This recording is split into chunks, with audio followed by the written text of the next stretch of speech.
আমাদের দোয়া কবুল হচ্ছে না কেন? দোয়া কবুলের উপায় কি? কি এমন কারণ যে আমাদের দোয়াগুলো কবুল হচ্ছে না? আমরা অনেকেই আছি যারা আল্লাহর কাছে চাই ভালো একটা রেজাল্ট, ভালো চাকরি, ভালো রিজিক, ভালো জ্ঞান, ভালো সন্তান, ভালো স্ত্রী, এমন অনেক কিছুই চাই আল্লাহর কাছে।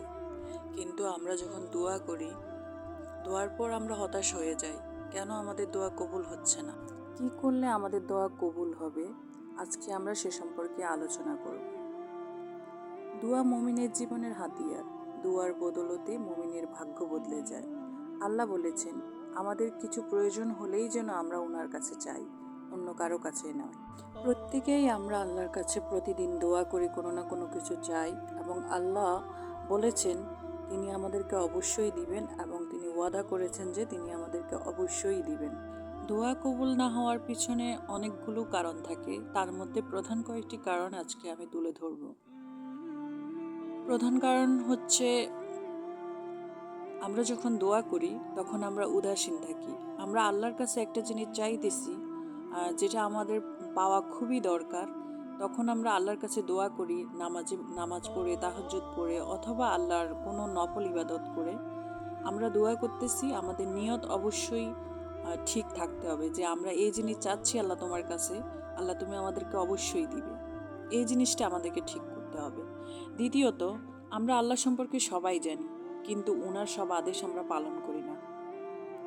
আমরা রাসূলুল্লাহ সাল্লাল্লাহু আলাইহি ইসলামকে সবাই ভালোবাসি, কিন্তু রাসূলের সুন্নাহগুলো মেনে চলি না।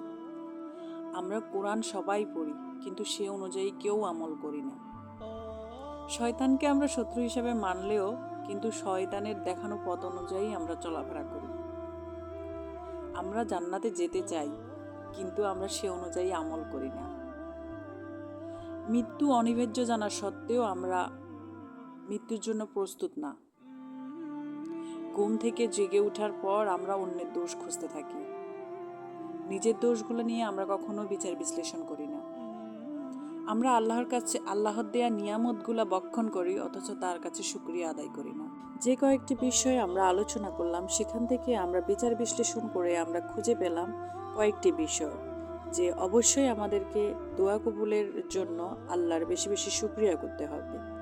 দ্বিতীয়ত, আমাদেরকে অহংকার মুক্ত থাকতে হবে, রাসূলের সুন্নাহগুলো মেনে চলতে হবে, আল্লাহর বিধিনিষেধগুলো মেনে চলবো, বেশি বেশি কোরআন তেলাওয়াত করব, অর্থাৎ নফল ইবাদত করব। এবং আমরা যখন আল্লাহর কাছে দোয়া করব কোনো কিছু পাওয়ার জন্য, অবশ্যই নিয়ত থাকবে আমরা যা চাচ্ছি আল্লাহর কাছে আল্লাহ আমাদেরকে অবশ্যই দিবেন, যদি তা আমাদের জন্য মঙ্গলজনক হয়, ইনশাআল্লাহ। এবং আমরা যখন মোনাজাত করব, তখন আমরা একটি মোনাজাত অবশ্যই করব, আল্লাহর কোরআনের সর্বশ্রেষ্ঠ মোনাজাত, রাব্বানা আতিনা ফিদ দুনিয়া হাসনাতাও ওয়া ফিল আখিরাতি হাসনাতাও ওয়া কিনা আযাবান্নার। আজকের মতো এখানেই বিদায়।